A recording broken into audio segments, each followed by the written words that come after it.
Bismillahirrahmanirrahim. Selamun aleyküm ve rahmetullahi ve berekatuhu. Təbuk döyüşündə kimlər Rasulullah sallallahu aleyhi ve selleme suikast hazırlamışdı? Tarixi kitablarda ən məşhur hadisələrdən biri də Peyğəmbərə hazırlanan suikast hadisəsidir. Belə ki, əhli xilaf alimləri suiqəsti təşkil edən şəxslərin sahabələrdən olduğunu etiraf etmişdilər.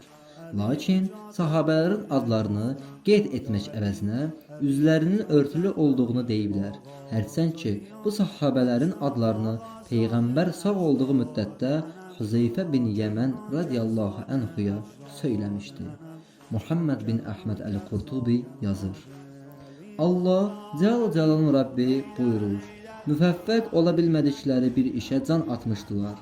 Yəni münafiqlərin Təbuk döyüşündə Uqabədən keçdikləri gecə Peyğəmbəri öldürmək istəmələri qeyd edilir. Onların sayı 12 nəfər idi.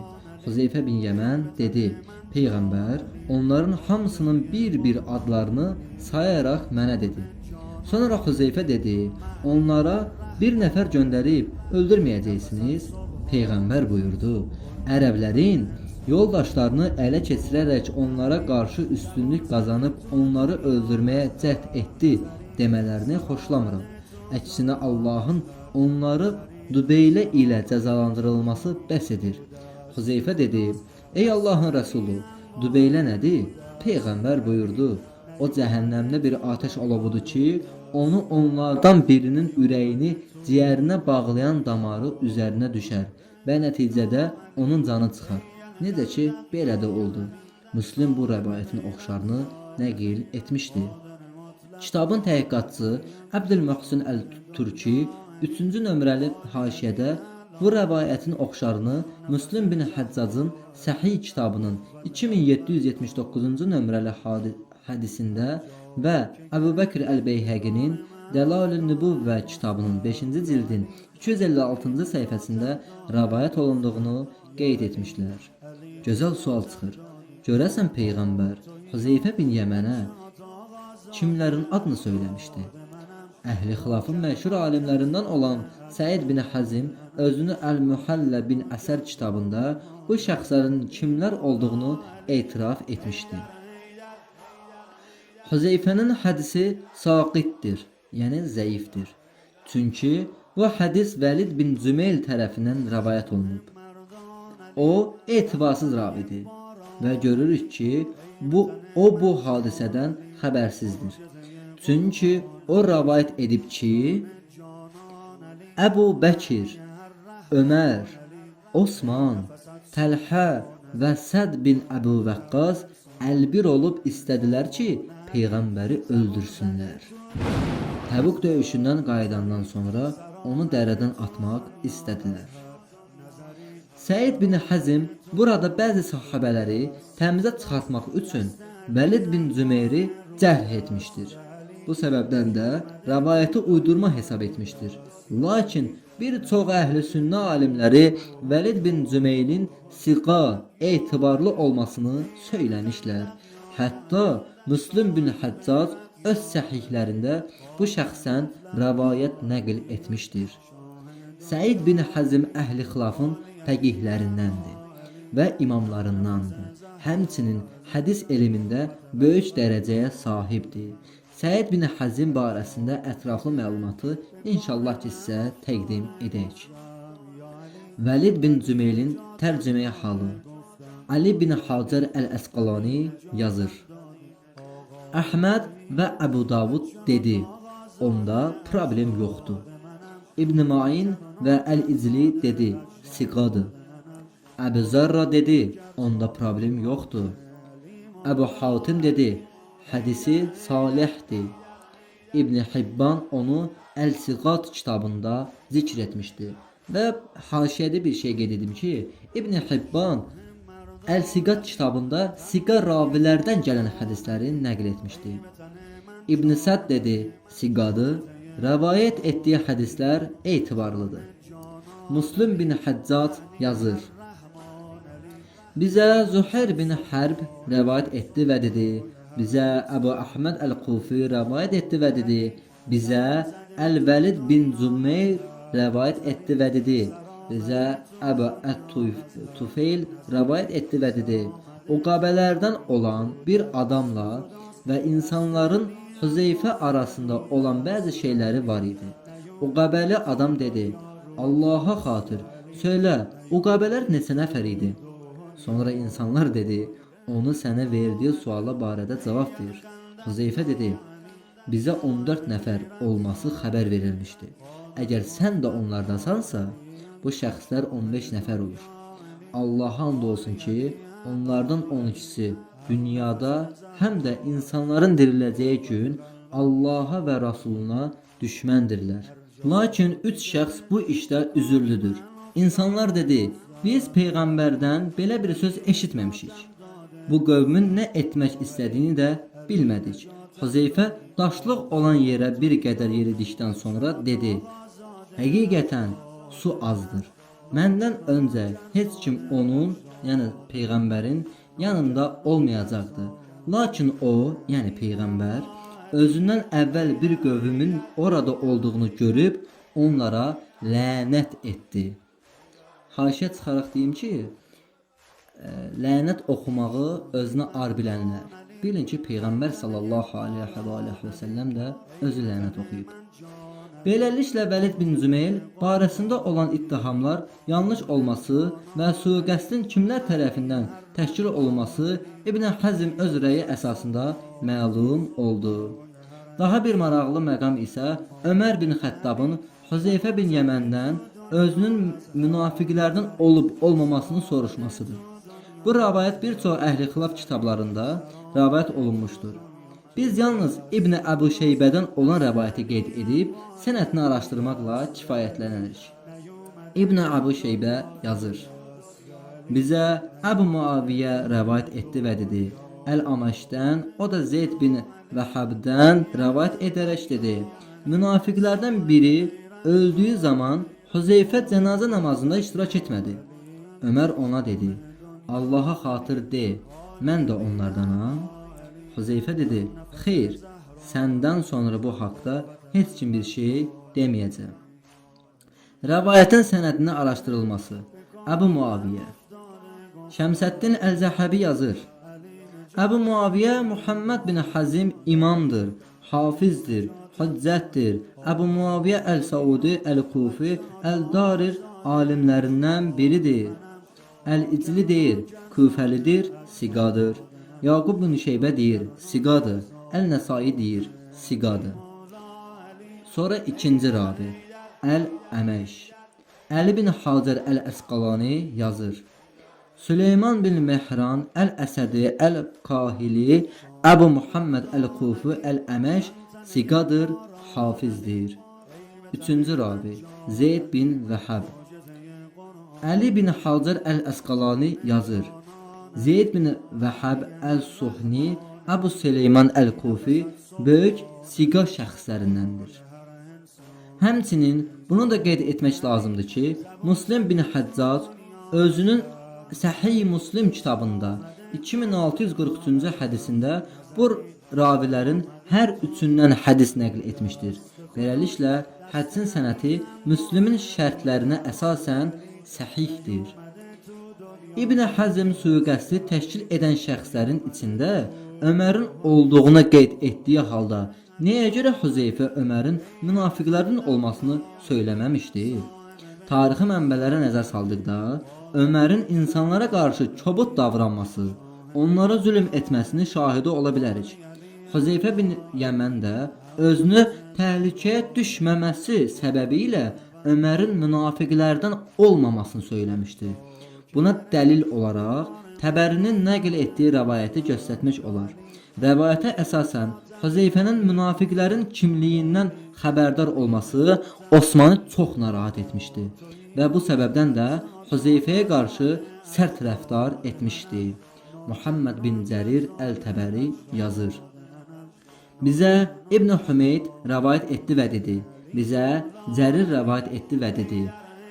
Əl-Əməşdən, o Abdülmalik bin Meysər Əl-Zərradan, o da Nəsail bin Səbra Əl-Hilalidən rəvayət edərək dedi. Mən bir nəfərlə Osmanın yanındaydıq. Hüzeyfə də orada idi. Osman ona dedi: "O mənə sənin haqqında belə-belə dedi. Sən isə belə-belə demisən." Hüzeyfə dedi: "And olsun Allaha, mən elə bir şey deməmişəm." Ravi deyir: "Lakin biz bundan əvvəl onun elə dediyini eşitmişdik." Hüzeyfə orada çıxanda biz ona dedik: "Məgər biz sənin həmin sözləri dediyini eşitməmişik?" Hüzeyfə radiyallahu anhu dedi: "Bəli, eşitmisiniz. Biz dedik, bəs niyə görə Allaha and içdin?" Hüzeyfə radiyallahu anhu dedi: "Dinimin bütünlüklə aradan getməsinə qorxduğum üçün onun bir hissəsini digər hissəsinə satıram." Burada ravilər və yaxud kitab sahibi tərəfindən Osman və Hüzeyfənin sözlərini belə-belə deyərək nəql etmişlər. Əhli xilafın belə-belə sözləri ilə keçən hədislərin əksəriyyətində sahabələrin çirkin əməlləri gizlədilmişdir. Diqqət eləsək, burada Hüzeyfə radiyallahu anhunun dininin bütünlüklə əldən getməməsi üçün Allaha yalandan and içmişdi. Yəni təqiyyə etmişdi. Əgər Osman Hüzeyfəyə nə edəcəkdi ki, onun dininin tamamilə itməsinə səbəb olsun? Beləliklə Hüzeyfənin sözündən aydın olur ki, o öz canını qorumaq üçün yalan söyləmişdi. Rəvayətin sənədinin araşdırılması. Hədisin ravilərindən birincisi olan İbn Hümeyd bu ravi barəsində əhli xilaf alimləri fərqli fikirlərdə olur. Bəzisi ona zəif, bəzisi isə siqa olduğunu söyləmişlər. Lakin bu hədisin səhhətində ciddi problem yaratmayıb. Bu səbəblə ki, əgər ravi barəsində alimlər arasında ixtilaf olarsa, həmin ravinin nəql etdiyi hədis həsən dərəcəsinə düşmüş olur. Əbülhəccaz Əl-Mizzi yazır: Əbu Bəkir bin Əbu Xeysəmə dedi: Yahya bin Ma'in'dən Muhammed bin Hümeyd Ər-Razi haqqında soruşdum. Yahya bin Ma'in dedi: siqadır. Əli bin Hüseyn bin Cüneyd Əl-Razi dedi: Yahya bin Ma'inin belə dediyini eşitdim. İbn Hümeyd siqadır. Əbul Abbas bin Səid dedi: Cəfər bin Əbu Osman Ət-Tayalisinin belə dediyini eşitdim. İbn Hümeyd siqadır. Əbu Bəkir Əl-Heysəmi yazır: Əl-Bəzzarın isnadına gəlincə isə Muhammed bin Hümeyd Əl-Razi var ki, o siqadır. Lakin onun haqqında ixtilaf vardır. Digər ravilərdə siqadır. Nasruddin Albani yazır: Bizə Muhammed bin Hümeyd Əl-Razi rəvayət etdi və dedi: Bizə Əbu Teymilə və Əl-Fəzil bin Musa və Zeyd bin Həbab rəvayət etdi və dedi: Əbdülmumin bin Xiliddən, o Abdullah bin Bureyrədən, o da Ümmü Sələmədən rəvayət edərək dedi: Göründüyü kimi, hədisin ilk ravisi Muhammed bin Hümeyd Əl-Razidir. İndi isə əhli xilaf alimlərinin hədisin səhhəti barədə söylədiklərini qeyd edirik. Əbu İsa Əl-Tirmizi deyir: Əbu İsa dedi: Bu hədis həsən qəribdir. Nəsrəddin Albani dedi: Səhihdir. İbn Macə 3575-ci nömrədə qeyd etmişdir. Beləliklə Muhammed bin Hümeydin digər əhli xilaf alimlərinin arasında güvənilir olması aydın oldu. Bu səbəbdən də hədisin səhhəti həsən dərəcəsinə düşmüş olur. Qeyd olaraq bunu da söyləmək lazımdır ki, Səhih Sünən-ü Tirmizi kitabının müəllifi Nəsrəddin Albanidir. O Ət-Tirmizinin Sünən kitabında olan hədislərini öz nəzərinə əsasən səhih olanlara ayırmışdır. Ha belə, Kutub-ı Siddənin digər kitablarında da bunu görmək olar. Zərir. Əhli xilaf nümayəndələri bu ravi zəif göstərmək üçün Ali bin Hacərin onun tərcümə halını qeyd edərək ömrünün sonlarında yaddaşında problem olduğunu dəlil gətirirlər. Bəs görəsən bu cərhin özü doğrudurmu? Əli bin Hacer Əl-Əsqalani yazır. Cərir bin Abdülhamid bin Qurd Əl-Dabbi Əl-Kufi Orrey və Qazədə yaşamışdır. Siqadır, səhih kitabların ravisidir değildi. Onun həyatının son zamanlarında yaddaşına problem var idi. O, Hicri 1188-ci ildə 71 yaşında dünyasını dəyişmişdir. Diqqət etsəniz, burada cəhr zamanı değildi ifadəsi işlənmişdi. Yəni, kimin tərəfindən cəhr olunması məlum deyil və bu iddianı da heç bir önəmi yoxdur. Cərir bin Abdülməlik həm də Əl-Buxarinin siqa ravilərindəndir. Muhammed bin İsmail Əl-Buxari yazır. Bizə Qutaybə rəvayət etdi və dedi. Bizə Cərir bin Abdülhamid rəvayət etdi və dedi. Bizə Hüseyn bin Abdurrahman rəvayət etdi və dedi. Əmr bin Meymun Əl-Əvədi dedi. Ömər bin Xəttabın belə dediyini gördüm və s. və ilaxır. Beləliklə, Cərir bin Abdülhamid barəsində olan cərh tamamilə yanlışdır. Əksinə, o əhli xilaf nəzərində siqa ravilərindəndir. Əl-Əməş barəsində Allah Rasulunun huzurunda kimlər səslərini uzatdı bölməsində məlumat zaten verilmişdi. Əbdülməlik bin Meysər Muhammed bin Səd yazır. Əbdülməlik bin Meysər Əl-Zərrad Bəni Hilal bin Əmmarın quludur. Hilal dedi, Vəki bin Cərrahın Əbdülməlik bin Meysarın adını zikr etdiyini eşitdim.